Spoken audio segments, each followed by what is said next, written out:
So right now it's a little after 9:30 p.m. and this is my bedtime. Something I decided a long time ago was that the first thing I needed to do to lose weight was get a proper amount of sleep. Over the last 30 years of trying to be at an appropriate weight, which I never accomplished until I really set my mind to it and was diligent and removed choices, was found that working late was common, was a lifestyle, which meant that I was eating late, which meant I was digesting food while I was sleeping, not getting enough sleep, which meant that I was overeating during the day, needed carbs, needed sugar to have energy. Because if, for me at least, I don't have enough sleep, I don't have enough natural energy, well, then my body's going to need carbs and sugar and more fuel to live the lifestyle that I was running. So getting enough sleep was key for me. So getting enough sleep is asleep by 10. I don't set an alarm. Allow myself to just get the sleep that my body needs. Sometimes that means I wake up at 6, sometimes at 7. I understand I have a little bit of that luxury. I'm an empty nester. The second is not eating after 8 o'clock. That way my body is probably fully digested everything before I go to sleep, or has done a lot of the heavy lifting on that. And I don't eat before 8. It's not really about intermittent fasting. It's more about allowing my body overnight to do what its job is, which is to rest and recuperate and get ready for the next day. The other thing is that I slowed down and when I ate, and really tried to pay attention to my body and when I was full. That allowed myself to just get the appropriate amount. My body knows what I need versus what's on my plate, what's been served to me, what's continuing to taste good, or just eating because I'm talking or I'm distracted or I'm watching TV and I would just inadvertently overeat. So really anybody can do that, right? So I don't have anything to sell you. I don't have a book. I don't have a program. I don't have anything to tell you that is of expert knowledge. What I'm telling you is just what I did. I was 272 pounds, had a stroke. It did take me a while to actually get my wits about me to then even be able to focus in on taking care of myself physically. So 9:30 p.m. is kind of a moment of truth. And if you've set a bedtime for yourself, even if you're like, listen, I want to eat Oreos, I'm going to need carbs, I want to drink diet pop and or pop, I don't want to make any diet changes. What I would tell you is that, well, all of us could try and get enough sleep, right? And we come up with a million reasons why we can't get sleep. And most of those reasons are just really excuses. And our society tells us that successful is doing, all things all out all the time. And that was definitely me. It's about finding balance that I had to achieve. And balance started with getting enough sleep.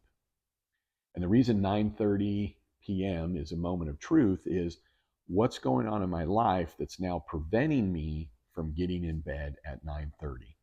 And that's where I started to really focus in on then how am I managing my life and my day and my schedule and what I'm doing. And instead of allowing my life to run my sleep schedule, I made my sleep schedule run my life, if that makes sense.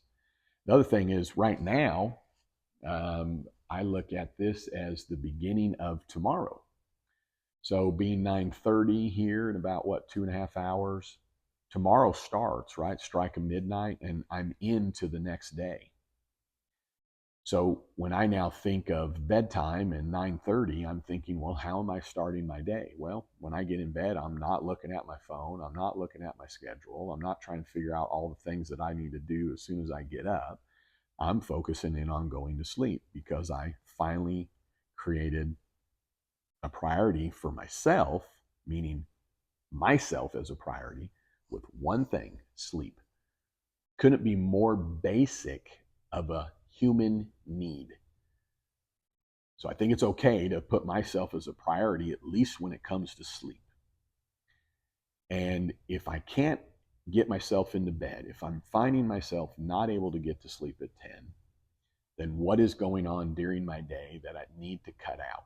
So I've had some other changes going on in my life that really have put me in a position where I have found, even post tax season, I'm a CPA and do taxes for a living, is that I was working into the evening. Now, not at the office, not in a traditional setting, but then also I found that I was doing things a little later and I was eating a little later. So even though I was not eating really past 8, I was eating maybe dinner at 7, 7:30, at 8, where while I was in the mode of losing weight over time, um, you know, I would eat at a normal time, and by 8, I wasn't hungry, didn't need any snacks, and I feel good. I have felt good. I didn't feel like I was depriving myself, because the one thing that I did in terms of what I was eating was just eating meat, vegetables, and fruit, and only drinking water. I'm still doing that. Uh, yeah, I weighed myself this morning. I was at 167, probably for the last, you know, about 6 months. I'm between 155 and 160. Sometimes I might get up to about 163. But really, the last 3 weeks, I've probably weighed around 164 this morning, the highest I've weighed in a long time. But I've been eating meat and vegetables and fruit and drinking water. You'll see some other videos that you can find links to if you go to my playlist, where you follow me for a day and I show you what I'm eating, and then I have you follow me and I'm in the grocery store with Amanda and we're doing our shopping. I do a video where I show you what's in my kitchen and my cupboard and my refrigerator. So yeah, probably in the last 4 or 5 months, a couple times a week, I might, as you'll see in one of the videos, I had like 2 little bites of a biscuit. All I'm trying to tell you is, we've done some traveling. We've been on the road. We've had life events going on, such as my wife's son, had a graduation. We had family in town, so we're doing things late. We're out late. With the travel, schedule gets out of whack. I've had some other wonderful opportunities that have caused me to have to work on things, after hours into the evening, pushing my eating to later. So even though I've not eaten Oreos, I've not eaten cookies, I'm not eating chips, I'm not eating Cheetos, I'm not eating crackers, I'm not even like eating cheese, even though I think cheese is probably fine, I just don't. I'm not drinking milk, I'm not drinking pop, if I didn't already say that, not drinking diet this and that. I haven't changed what I'm eating, I haven't changed what I'm drinking. Water. Every once in a while, um, um, unsweet iced tea, but I don't even know the last time I had unsweet iced tea. Have a little bit of coffee with some cream in it once or twice a week. All I'm saying is that my diet has not changed, but I gained weight. It's from the lack of sleep. But the reality is that when I look at what I eat in the morning and when I look at what I eat at lunch, because I was reanalyzing this, those things have been the same. In the morning, it's a hard-boiled egg and some fruit, some orange juice, and some water. Most mornings, that's just what it's been. Lunch is some meat and vegetable and water. So if it's going out and there's burgers, well, it's a burger minus the bun with fruit. If it's going to the barbecue, it's chopped brisket and some Polish sausage and maybe a few bites of some corn and green beans. But what I found is that in the evening, no, it wasn't getting dessert. No, it wasn't celebratory. No, it wasn't eating crap. What it is eating too much, because in the evening, also eating later, my body's eating later, I'm eating more. I'm still paying attention to what I'm eating. I'm still not overeating, in my opinion. I'm still not gorging or feeling stuffed. But somehow I'm eating more. I'm still eating the same thing. So you can go into your analytics and like, well, was it greasy? And if you're eating out, I've been eating out the whole time I've been losing weight. I've been traveling the whole time I'm losing weight. We had a stint where we were basically gone 8 weeks and ate out every single meal.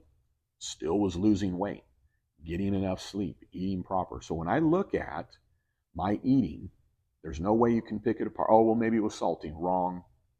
These are the same restaurants, it's the same food. I'm not going to accept that it has anything to do with what I was eating. It probably was a little more, like I said, in the evening, meaning um, maybe it was more of the meat, more of the vegetables. But that's not even what it is. Okay. So if you're thinking it's all about that, for me, what I'm telling you, for me, is it the sleep. Because what I have found really over the last, probably 4 weeks is I'm not quite getting in bed at 9:30. I'm kind of more, it's about 10. I'm getting to sleep at 10:30.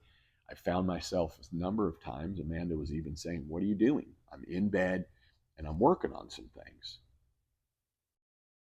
And I'm choosing to do these things. These are wonderful, positive opportunities, but also doing a lot of things during the day, not settling down. My stress level has been up.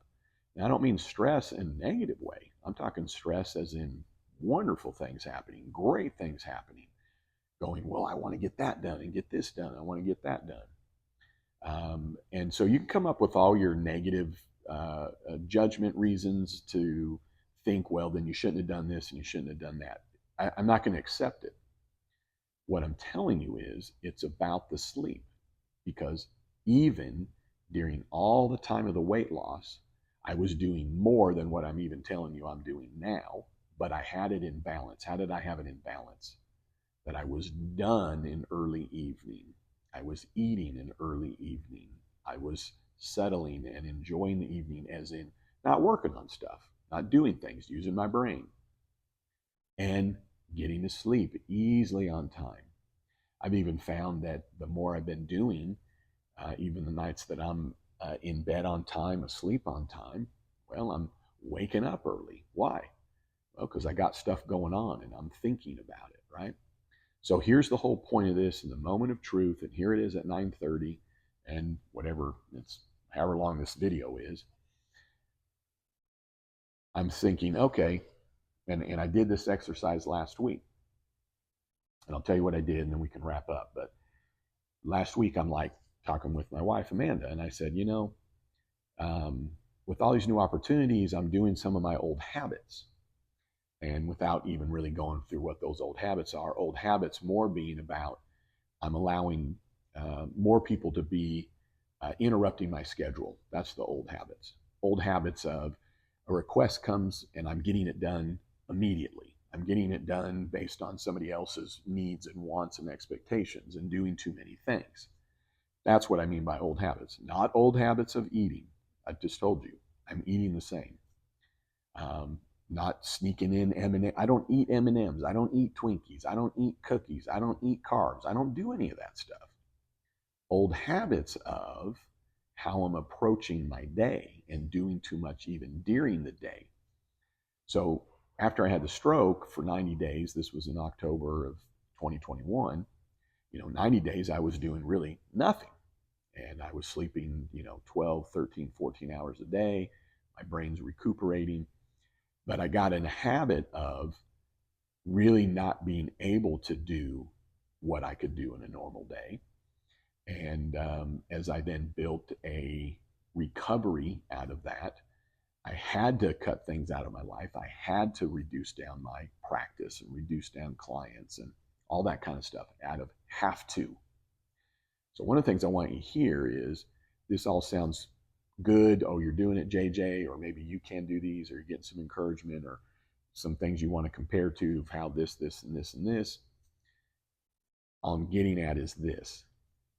When I go to doing too much during the day, even if I'm getting in bed in time, my brain's not resting. My brain's not ready for rest. It's not resting appropriately in the same way that when I'm eating later, my body's digesting later. So physically, my body is doing things into sleep time, going to sleep. And that would cause me to be overweight or not have the right amount of energy. So what really kind of dawned on me is that, well, the way that I have controlled my eating, even though that minorly changed with everything I just told you, the old habit is that I wasn't putting a stopgap on when I'm doing stuff. So the concept I've come up with since the last podcast is, while I have this strict, don't eat after 8, don't eat before 8, I'm trying to find balance of, okay, I got to do the same thing with work. Now, for me, work includes social media. It includes being on social media and looking at comments and looking at what other people are doing. For many, that's fun time, downtime, checking in with friends. Now, I love being on social media for lots of reasons, but it's also maybe first and foremost kind of work for me. And we've got a lot of new partnerships happening and doing promotions, and it's leading to some things. And like I said, it's all wonderful, positive, great stuff. But I've got to find a time to do the same thing shot clockwise with what we could call intermittent fasting. Well, I got to have intermittent fasting of working, doing other things. So when I was talking to Amanda last week, I just said, you've been telling me, my wife has been telling me, you have too many people. I'm just giving you an example, and I'm getting personal. So it's always going to be very different from you and your life and your family and your kids and your needs and your wants and your family dynamic and your business and what you do and all the different facets. So just being minorly, transparent, personal, whatever the case is. But with all the different moving parts of my practice to doing things on social media and with seminars and these various partnerships that are just awesome and fun and wonderful, and I'm so blessed and thankful. We really, though, when the stroke occurred, there was really just an iron curtain that went around me from my wife and from those that are at my office. Of there was just a lot of very natural boundaries put up, and I got my practice and my life to where I didn't need boundaries. Meaning, the clients I work with now, I don't need a boundary with them because they don't require a boundary. If that doesn't make sense, it just more means I don't have to put up walls to control what's going on in my CPA practice, my business. With all these other opportunities, though, we didn't have boundaries. We didn't have a barrier up. Now, these are things that are more new in the last year and a half or so, and then they've increased in excitability and opportunity, but we didn't have walls or boundaries. And so I've been basically, going through this and building it and being involved with it, where everything's just able to come directly to me.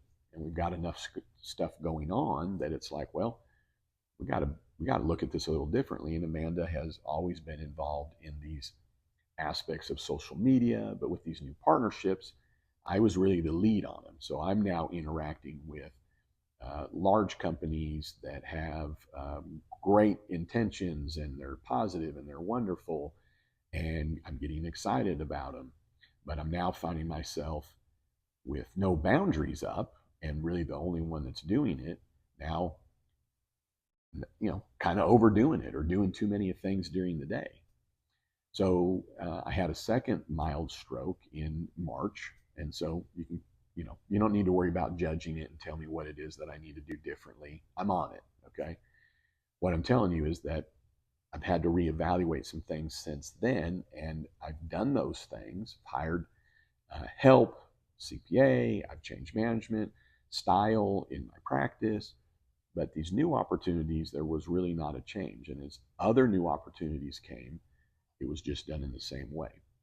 So back to the 9:30 bedtime, the moment of truth, as I say it for me, starting my next day, being prepared to get into bed, get into sleep, be in a position where physically and mentally I'm able to rest and allow my body to get the rest that it needs.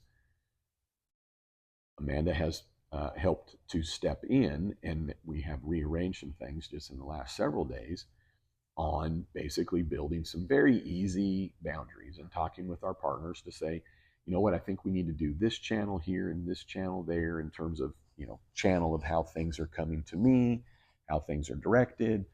Are there other people that can be involved? Is there a way that Amanda can help with these things to then redirect and delegate and allow other people to be involved in other different ways and to let go? That's really the key here, is letting go. And a lot of us, if you're like me, which, a lot of us, we have different things, we don't want to let go of it. Maybe you don't want to let go of Twinkies. Maybe you don't want to let go of Diet Pop. Maybe you don't want to let go of the staying up late because the kids are in bed and you want a couple hours to yourself. You can't let go of those things. But those are usually the things that we've done to ourselves, right? So I'm feeling already some relief this week, and I'm feeling some relief, but here I am. What am I doing? The other reason I told my wife, I said, I want to shoot this podcast at 9:30 because part of what I'm doing with all the other things still is too many things. So I'm still trying to kind of find my balance, because the moment of truth is this. I have a time period and a commitment that I've made really to myself on YouTube to have a podcast that comes out related to my story of losing weight on Wednesdays at noon Central Standard Time. Well, normally those things get done in advance and there's no worries. So Amanda and I are doing something this evening. We ended up eating a little later. We now get home. And when are we getting home? Actually, about 3 minutes before I turn this camera on. Hence, close to 9:30, right? And I said to Amanda, well, I do want to shoot this video, but I'm going to shoot this video probably more for myself, to prove to myself you're doing too much during your day. You got to figure out, here's the moment of truth. You can't go to bed. You've made this commitment. Now, could I just put myself first and get into bed and go to sleep? Sure. But I wanted to go ahead and get this video done, because here's what I'm going to be thinking about tonight if I was going to bed. Well, I got to hurry and get up tomorrow morning. I got to shoot this video, blah, blah, blah, blah, blah, blah, blah, blah, blah, blah, blah, right? It's always great to look into somebody else's life and be able to do the quarterbacking on Monday morning. You're like, well, you should have done that. If you did this instead and you did that, it makes us all feel good, because we're like, well, at least I don't have to worry about what I'm doing in my own life, because I get to look at this other person and what they're doing in life. And if I tell them what they need to do, then of course I don't have to pay attention to myself, right? We all do that. What I'm getting at is, right here is where the struggle is. Right here is where the balance is. Right here is where the moment of truth is. 9:30. Now evaluating. When did I eat? Right? So we were done eating right about 8. We had some great conversation. We're doing some things. We were with some friends and we're chatting and we're having a great time, and we get home late. Yeah, that's just life. That's okay. But what I'm telling you is, for the last month, it's just been that all the time and routine. So even though this evening I had a piece of meat and vegetables and a side of fruit and water. At lunch, I had fruit. My wife had packed me a little charcuterie box. I had some fruit, I had some vegetables, and I had some meat, and I drank water. And I drank water this afternoon, and I drank water in the evening. I drank water when we got to our event. I drank water this morning. I drank water in the mid-morning, drinking plenty of water. This morning, I had a hard-boiled egg and I had fruit. I didn't snack. I feel great. I don't have cravings, right? But the moment of truth is 9:30. Are you preparing for your next day, JJ? Well, I'm not. I'm actually trying to hurry and get something in that I should have already had done. So where's the balance? Where am I finding it? And that's where now I go, well, the reason I'm overweight is because of this moment of truth and not meeting the moment of truth of, So my takeaway here is, for me, maybe you're seeing and learning from, or comparing to, or whatever you want to call it, working on the balance, getting to where, I've done really good at, like, I don't eat before 8, I don't eat after 8. I'm getting in bed at 9:30 or close to it. But I've got to figure out where's the right time. Now you can say, well, I know what it is, JJ. Well, great. You're not walking in my shoes. Don't need to worry about it. I've got to find a balance for myself of, well, when am I done? When do I shut it off? Okay. Now, here's the thing. Amanda and I are having a great time. I'm spending time with my daughter and my son and all this, and I'm not neglecting life. I'm not some workaholic. I'm having a great time, and I'm enjoying the people that I'm with. But here's where it's at. You got to put yourself first. On all these other things, I feel like I am, but I'm also now having to go, you know what? With all these wonderful opportunities, I got to still put myself first and put myself in a position that when I hit 9:30, I'm prepared to get to sleep. All right, hey, thanks for tuning in. I'd love it if you'd subscribe. And then don't you ever forget, you've never met a CPA quite like me. And Nick is home.